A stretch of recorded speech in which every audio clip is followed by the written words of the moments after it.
Count ইফসের ব্যবহার। এখানে আমাদের একটা অ্যাটেন্ডেন্স শিট আছে যেখানে আপনাকে বলা হয়েছে যে প্রেজেন্ট কতগুলো এবং অ্যাবসেন্ট কতগুলো আছে সেটা বের করতে হবে।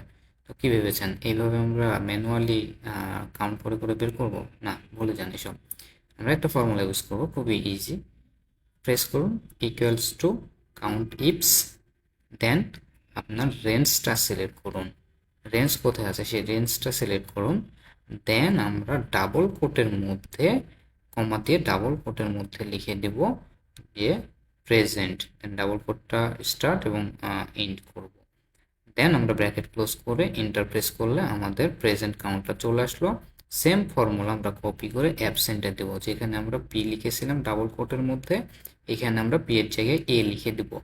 দেন এবার আপনি ড্র্যাগ অ্যান্ড ড্রপ করে দিন আপনার যতগুলো জায়গায় রেজাল্টটা লাগবে। Thank you for watching. Like, comment, share করতে ভুলবেন না।